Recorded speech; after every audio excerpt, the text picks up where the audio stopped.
Thanks, Ford. Appreciate it. Thank you very much. Good afternoon. Good afternoon. How you all doing?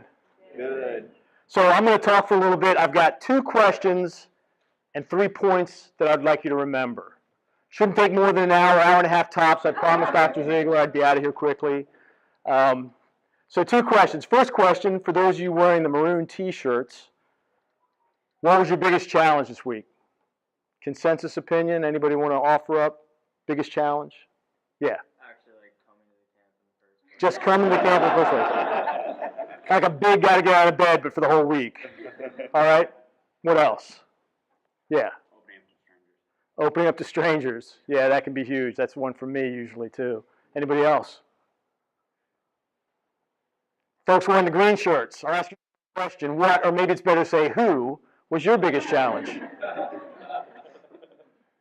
Anybody? Coming to camp itself. You guys are sharing notes. I like it. Cool. Okay, second question. What was most useful for you? What are you going to walk away with the most? Put to use as soon as you get out of here. Yes? I think everybody agrees that the people around you are your best resources. Nice. That's a good one. Anybody else? Yes? The mixture of balance between planning, time management, and communication can really make or break a situation. I like that. You probably haven't even read my book yet, but I'm a big fan of balance. So. Very nice. Okay, those are the 2 questions. 3 points I'd like you to remember. First one is, I think it's important in any discussion like this to first begin with a distinction between leaders and leadership.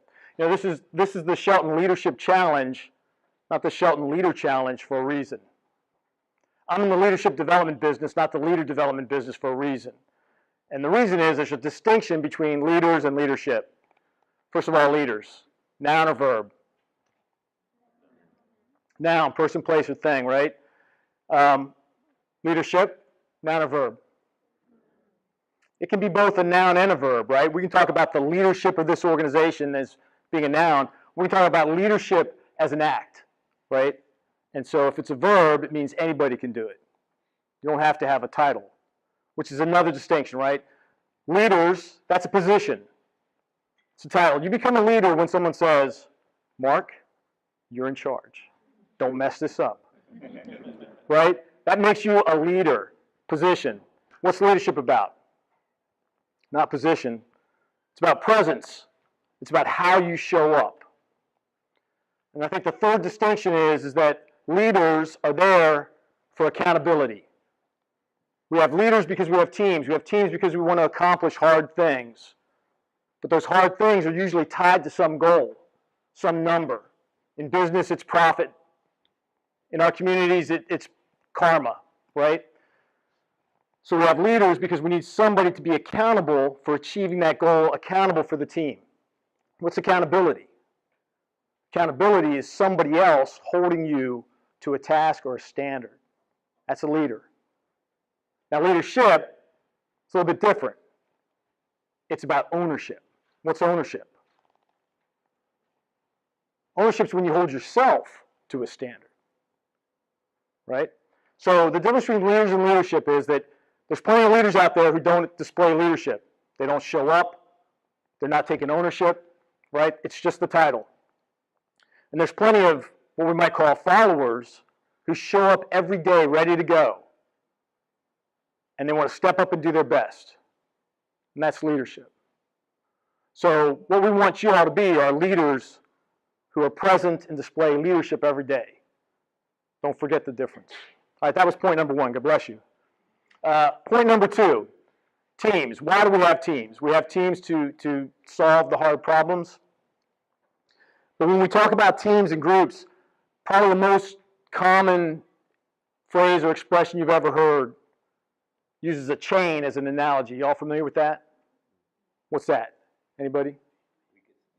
Yeah. A team is like a chain. It's only as strong as its weakest link. True. Probably true, right? But it's pretty negative. I prefer a more positive take on teams and what it really means, right? So we'll go to Rudyard Kipling.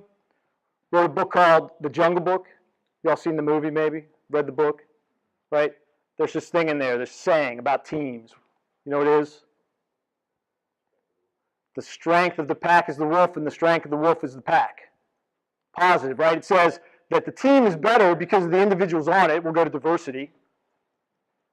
And the individuals, thank you, the individuals are better because they're part of a team. Now, I don't always use that expression, that phrase. I love it. It depends on the crowd. But because General Shelton, NC State guy, it's okay to use the Wolfpack one, I think. I'm a Duke fan, so that really gives me pause. The only way that expression would be worse, and I'd never use it, is if Kipling had said, for the strength of the heel is the tar, and the strength of the tar is it'd be, no way, no way. The last thing I'd like you to think about as you go home and away from here is that real growth, right? Real growth, real learning happens at the threshold of failure. How do you get to the threshold of failure? You push yourself. You challenge yourself, and you challenge your team, right? So if you have ever any doubts about that, to remember what I'm talking to you about today and what I think is important to walk away from, just remember General Shelton Leadership Challenge. General Shelton, NC State, the Wolfpack, right? Leadership, it's different from being a leader, not the same thing. And challenge. You want to grow, you want to learn, you got to challenge yourself, you got to challenge your team. Push to your threshold of failure. Thank you.